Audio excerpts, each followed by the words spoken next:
खुसरो रैन सुहाग की। श्रोताओं, आइए सुने इस धारावाहिक की छठी कड़ी।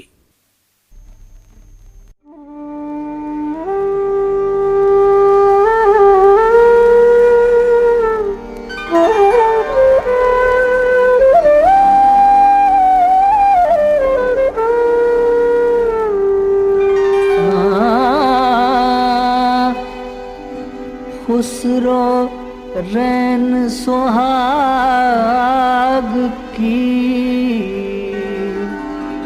रैन सुहाग की, जागी पी के संग तन मेरो मन पीव को, तन मेरो मन पीव को, दो भैक रंग। धारावाहिक खुसरो रैन सुहाग की पिछली कड़ी में आपने सुना कि खुसरो पीरो मुर्शिद को एक के बाद एक बंदिश सुनाते हैं। छम्मो भी खुसरो के रंग में पूरी तरह रंग गई है। इमादुल मुल्क अपने नवासे खुसरो की शादी बड़ी धूमधाम से करते हैं। छम्मो शादी की मुबारकबादी गाती है। इमादुल मुल्क अपने नवासे खुसरो की संगीत में रुचि देखकर बहुत खुश होते हैं। उन्हें इस बात की खुशी ज्यादा थी कि खुसरो हिंदुस्तानी, अरबी और ईरानी संगीत को मिलाकर नए राग बना रहे हैं। खुसरो अपनी मां को अपनी बनाई हुई पहेलियां सुनाकर उनका दिल भी बहलाते हैं। अब आगे की कहानी।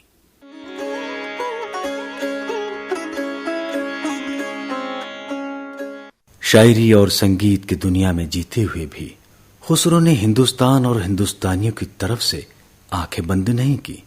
उनकी शायरी हिंदुस्तानी फजा में परवान चढ़ी और हिंदुस्तानी रंग ऐसा चोखा निखर कर आया कि आज तक हिंदुस्तान की किसी भाषा का शायर उनके कदमों में बैठा नजर आएगा। खुसरो ने हिंदुस्तान की शहरी और देहाती समाजी जिंदगी की ऐसी जीती जागती मंजरकशी की है कि इतिहासकारों ने उनकी शायरी को उस जमाने के इतिहास का सोर्स बना लिया। पटियाली गांव में पैदा हुए और दिल्ली में पले बढ़े। हजरत निजामुद्दीन औलिया की दरगाह, सुल्तान के दरबार, सड़क पर चलते लोगों और इमारतों को गौर से देखा। उस दौर की दिल्ली का हाल खुसरो कुछ यूं बयां करते हैं।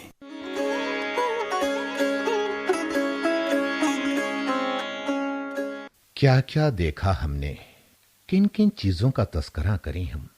कागज, कलम और रोशनाई मिल भी जाए तो उम्र कहां से लाऊं। इस रुए जमीन पर दिल्ली तो जन्नत का एक टुकड़ा है। इसके किस्से सुनकर मक्का भी हिंदुस्तान का तवाफ करने लगे। चारों तरफ खूबसूरत बागात, जमुना के पानी से आबियारी, दिल्ली के रहने वाले फरिश्ता सिफत, नौ आसमान उस पर साया फिगन। इसके बुलंद किले और इमारतें आसमान से बातें करती हैं।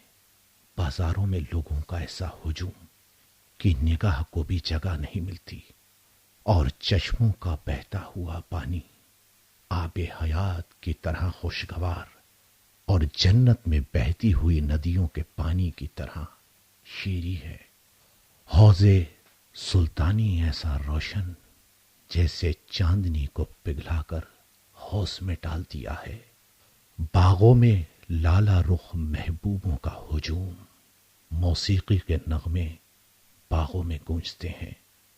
कुतुब मीनार को देखकर चांद ने अपनी टोपी उतार फेंकी है। अरे बचवा, ये अकेला बेटा क्या बकबक कर रहा है? अरे माँ, मैं देख रही थी सारी रात तू जागता रहा। क्या लिख रहा है तू सारी रात जाग जाग कर? क्या हाल बना लेगा अपना बचवा? अरे ये तो सोच, अब तू अकेला नहीं है बचवा, तेरा विवाह हो चुका है। बहू भी क्या सोच रही होगी? उसे समझा तो दिया है हमने कि हमारा बचवा शायर है, संगीतकार है, घर में बैठे बैठे खो जाता है, सुध नहीं रहती उसे अपनी। हमने उससे कहा है कि बचवा की हालत देखकर तू कुछ और ना समझ लेना बहू। ठीक ही समझा हमें आपने मां। रात अपने देश, यहां के फल, यहां के लोगों की आदत और यहां की औरतों की खूबसूरती का ख्याल आ गया। बस लिखने बैठ गया मां। और सारी रात लिखता रहा। ये भी ना सोचा कि नई नवेली दुल्हन बराबर कमरे में तेरी राह तकत है। उसका भी तुझ पर हक है बचवा। ऐसी हक तलफी नहीं करते बचवा। मैं तो खुद को ही भूल गया था मां। उसे क्या याद रखता। बस शादी के बाद यही तो परेशानी सामने आती है मां। अपनी मर्जी से कुछ कर ही नहीं सकते। पर बचवा, दुल्हन का तुझ पर अधिकार है, ये भी तो सोच जरा। हाँ मां, मुझसे गलती हुई। पर मां, मैं भी अपने बस में नहीं था। ख्याल आते गए, मैं लिखता रहा। ऐसा ही होता है मां शायरों के साथ। अच्छा, कुछ हमें भी सुना। क्या लिखा तूने? लेकिन तूने तो अपनी भाषा में ही लिखा होगा ना। अब फारसी तो हम जानते नहीं। अब मैं आपकी भाषा में भी लिखने की कोशिश कर रहा हूं मां। अच्छा। देखिए, अब आपको मुझसे कोई शिकायत नहीं होनी चाहिए। लेकिन कलम चलाकर नाम कमा या तलवार चलाकर कोई अंतर नहीं पड़ता। पर बचवा जी, हमें तो तलवार चलाकर नाम कमाना ज्यादा अच्छा लगता है। हमारे खानदानों की यही तो परंपरा है। मां, हमें सर कटाने से डर नहीं लगता, लेकिन सर कटाने का कोई अच्छा मकसद तो होना चाहिए। सिर्फ हुक्मरानों की हुकूमत के लिए सर कटाना कोई बहादुरी की बात नहीं। हमें तो हथियार बनाकर रोजी रोटी कमाना सबसे बुरा लगता है। इससे अच्छा तो हमें जूतियों की मरम्मत करने वाले का पेशा लगता है, जो फटी हुई खाल सीकर नया बना देते हैं। हम फौजी नौकरी जरूर करेंगे मां। अब ये हुक्मरान की मर्जी पर है, वो हमें मैदान जंग में भेजें या दरबार में रखें। अच्छा होगा खुसरो कि तुम सुल्तान की नौकरी कर लो। देखो, अब तो सारा खर्च पिताजी उठा रहे हैं, पर बेटे की कमाई खाना हमें अच्छा लगेगा बचवा। शायरी तो हमारा शौक है मां, पेशा नहीं। अब ये सुल्तान की मर्जी पर है, वो क्या खिदमत लेता है। इंशाअल्लाह आप जल्द ही बेटे की कमाई खाएंगी। सच बचवा, तू नौकर हो जाएगा तो हमें चैन आ जाएगा। अब जल्द सो जा, सारी रात हो गई है तुझे जागते हुए। हाँ मां।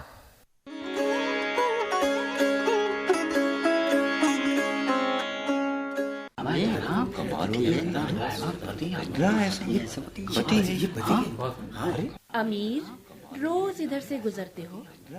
अरे 2-4 घड़ी इस चम्मो के पास भी बैठ जाया करो। चम्मो, तुम जानती हो हम भांग नहीं पीते। हम अगर बैठ गए तो सब कहेंगे खुसरो को भी भांग की आदत पड़ गई है। बगैर पिए ही बदनाम हो जाएंगे हम। क्या करें अमीर, चम्मो का पेशा ही बदनामी का है। लेकिन आपसे बातें करना हमें बड़ा अच्छा लगता है। सबके लिए कुछ ना कुछ लिखते हो। अरे इस झाड़ू फिरी चम्मो के लिए भी कुछ लिख दो, ताकि दुनिया हमारे मरने के बाद भी चम्मो को याद रखे। बस यही एक ख्वाहिश है हमारी। अच्छा, ये बात है तो हम अभी लिख देते हैं। अरे वाह। खुसरो किसी को ना उम्मीद नहीं करता चम्मो। लो सुनो। औरों की चौपहरी बाजे, चम्मो की अठपहरी, बाहर का कोई आए नाही, आए सारे शहरी। वाह अमीर वाह, चम्मो की अठपहरी बाजे। वाह, मजा आ गया। अब बीच में ना बोलना चम्मो। अच्छा। ठीक, सुनो। औरों की चौपहरी बाजे, चम्मो की अठपहरी, बाहर का कोई आए नाही, आए सारे शहरी। साफ सूफ कर आगे राखे, जिसमें नाही तौसल, औरों के जहां सीक समावे, चम्मो के वहां मूसल। वाह अमीर वाह, आपने तो चम्मो को जिंदा कर दिया। ये भंग घोटने वाली चम्मो सारी उम्र दुआ देगी आपको। अब तुम भांग घोटो, हम चलते हैं जम्मू, फिर मिलेंगे।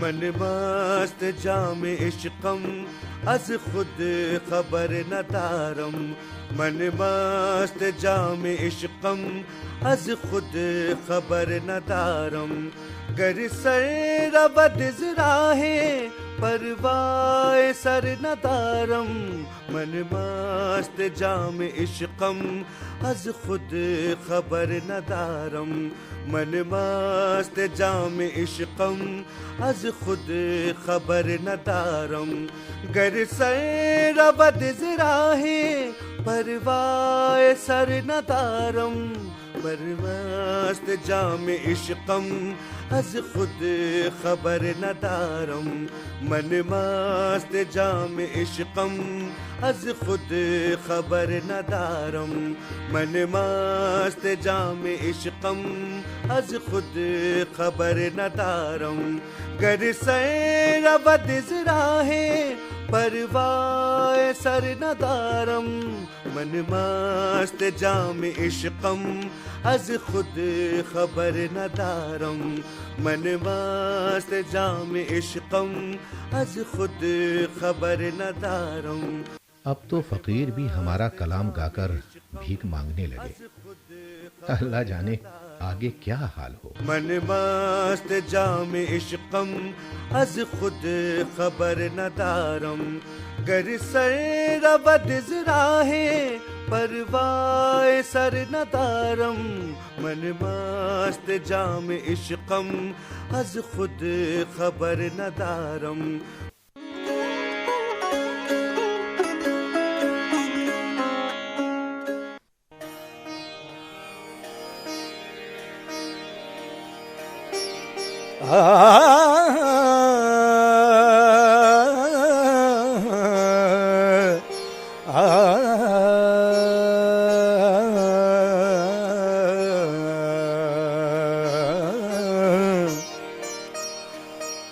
मैं तो निजाम से नैना लगाए, मैं तो निजाम से नैना लगाए, मैं तो निजाम से नैना लगाए, घर नारी अनाड़ी चाहे जो कहे, घर नारी अनाड़ी चाहे जो कहे, मैं तो निजाम से नैना लगाए, मैं तो निजाम से नैना लगाए।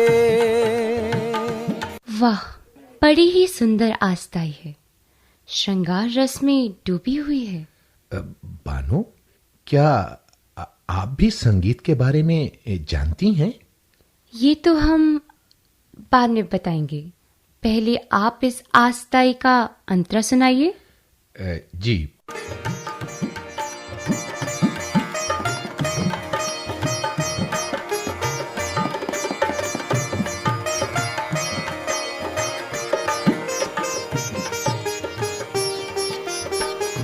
सांवरी सूरत मोहनी मूरत, सांवरी सूरत मोहनी मूरत, हृदय बीच समालाई, हृदय बीच समालाई, मैं तो निजाम से नैना लगाए, मैं तो निजाम से नैना लगाए, घर नारी अनारी चाहे जो कहे, घर नारी अनारी चाहे जो कहे, मैं तो निजाम से नैना लगाए, मैं तो निजाम से नैना लगाए।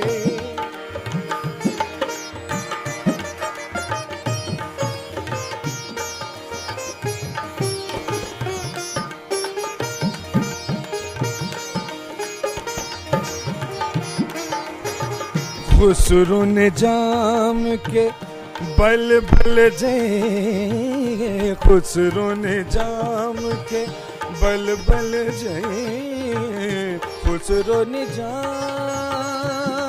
के बल बल जय, बल बल जय, बल बल जय, खुसरो निजाम के बल बल जय, खुसरो निजाम के बल बल जय, मैं तो अनमोल,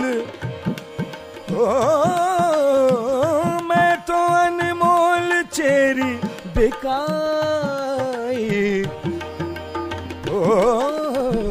मैं तो निजाम से नैना लगाए, मैं तो निजाम से नैना लगाए, घर नारी अनाड़ी चाहे जो कहे, घर नारी अनाड़ी चाहे जो कहे, मैं तो निजाम से नैना लगाए, मैं तो निजाम से नैना लगाए, नैना लगाए, नैना लगाए।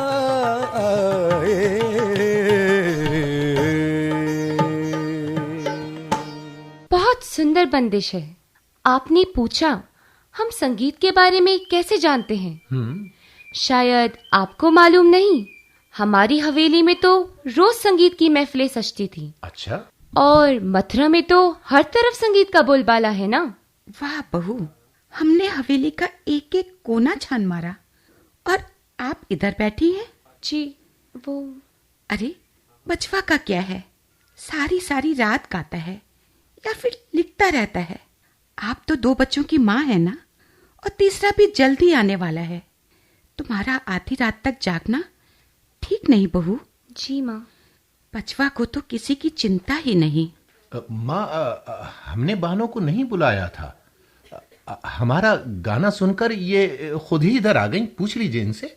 बचवा, तुझे भी बहू की सेहत का कुछ तो ख्याल रखना चाहिए ना। जा, तू भी जाकर सो जा। जी माँ।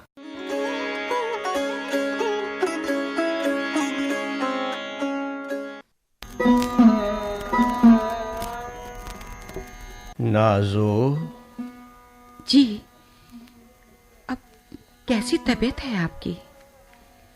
रात तो आप आराम से सोए, खांसी भी नहीं उठी। हाँ, अब तो अल्लाह का शुक्र है। शायद तुम लोग भी सारी रात जागते रहे हो। तुम भी, खुसरो भी, अरे नाना जान, और बहुरानी भी। जब पीर मुर्शिद के बाबरकत कदम यहाँ आए थे तो हमें यकीन हो गया था कि हम अभी जाने वाले नहीं हैं। अल्लाह अल्लाह ना करे आप कभी जाएं। बड़े खुशकिस्मत हैं हम नाजो। शेख हमें दुआएं देने हमारे गरीब खाने पर तशरीफ लाए। जानती हो नाजो? जी पिताजी। ये रस्म है दरबार की कि जब चांद दिखाई देता है तो हर मनसबदार, काजी, मुफ्ती बादशाह को सलाम करने जाते हैं। लेकिन सुल्तानों के बुलाने पर भी शेख कभी नहीं गए। वो फरमाते हैं कि फकीर का दरबारों से क्या नाता। बेशक अल्लाह से दोस्ती करने वाला किसी से नहीं डरता नाना जान। लेकिन खुसरो, मुल्क का निजाम खानकाहों से नहीं चलता। इसे चलाने के लिए हाकिम की जरूरत पड़ती है। हमारी इज्जत, शोहरत और दौलत इसलिए है कि हम 68 साल से दरबार में आरिज़ मुमालिक के आला ओहदे पर फाइज हैं। जी नाना जान। और हमारी मर्जी के बगैर कोई तख्ते सुल्तानी पर नहीं बैठ सकता। जी, आपके बारे में सब लोग ऐसा ही कहते हैं नाना जान।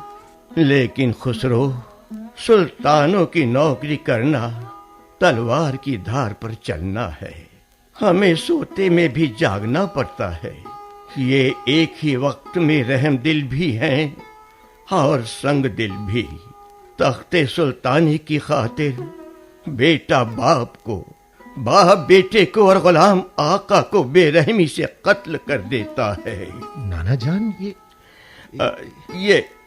ये सब हम तुमसे इसलिए कह रहे हैं खुसरो कि कल तुमको भी सुल्तानों और अमीरों की खिदमत अंजाम देना होंगी। मुझे? हाँ, दरबारी सियासत से वाकिफ होना भी जरूरी है खुसरो। हमें दरबारी खिदमत अंजाम देना होगी नाना जान? जी, आपको। अब हमारी उम्र 110 साल की हो चुकी है। कब तक जिएंगे? नाना जान, तुम्हारे बाप की जमीनों और बागात को तुम्हारे दोनों भाई देख ही रहे हैं। और वैसे भी तुम शायर हो। हर साहिब कलम की इज्जत सिर्फ दरबार में हो सकती है। आज हमारी तबीयत बेसुकून है। तुम गाते भी अच्छा हो। कुछ पीरो मुर्शिद की शान में सुनाओ ताकि हमारी बेकरारी को करार आ जाए। जो हुक्म नाना जान।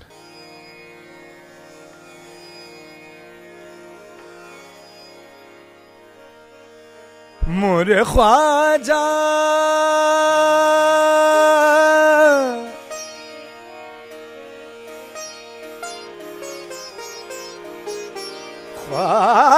ख्वाजा, मोरे ख्वाजा,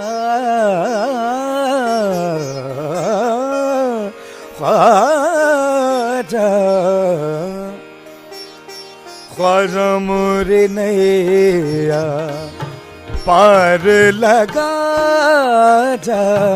ख्वाजा मोरे नैया पार लगा जा।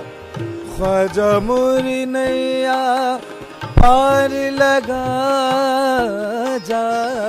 ख्वाजा मोरे नैया पार लगा जा। ख्वाजा मोरे नैया पार लगा जा। ख्वाजा मोरे नैया पार लगा जा। नैया मोरी डूबे मझधार, नैया मोरी डूबे मझधार। ख्वाजा मोरे नैया पार लगा जा। ख्वाजा मोरे नैया पार लगा जा। ख्वाजा मोरे नैया।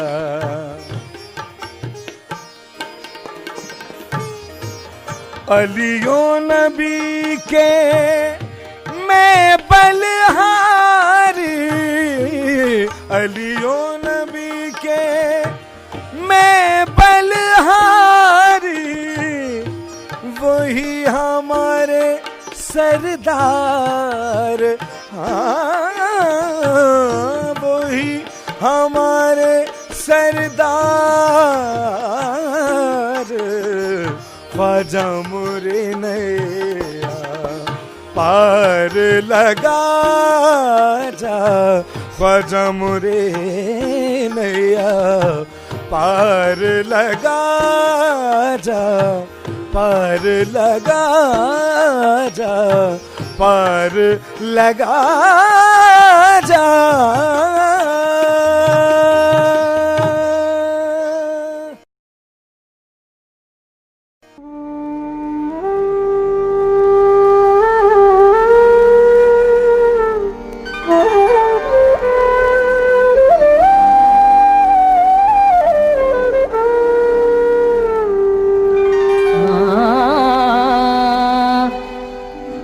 खुसरो रैन सुहाग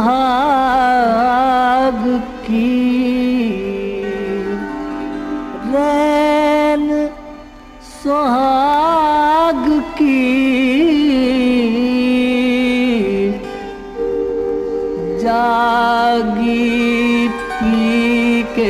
संग, तन मेरो मन पीव को, तन मेरो मन पीव को, दो भय एक रंग। खुसरो रैन सुहाग की। श्रोताओं, भी आपने इस धारावाहिक की छठी कड़ी सुनी। आज की कड़ी में भाग लेने वाले कलाकार थे खुसरो की भूमिका में सैयद सिराज अली, मां दौलतनाज की भूमिका में सरिता लाल, चम्मो अपर्णा श्रीवास्तव, बानो की भूमिका में सिमरनदीप और इमादुल मुल्क की भूमिका बलबीर पाठक ने निभाई थी। सूत्रधार थे सुरेंद्र राजेश्वरी। इस धारावाहिक के लेखक थे नफीस सिद्दीकी। सह प्रस्तुति असीम सक्सेना और सुरेंद्र राजेश्वरी की थी। प्रस्तुतकर्ता थी मनदीप कौर।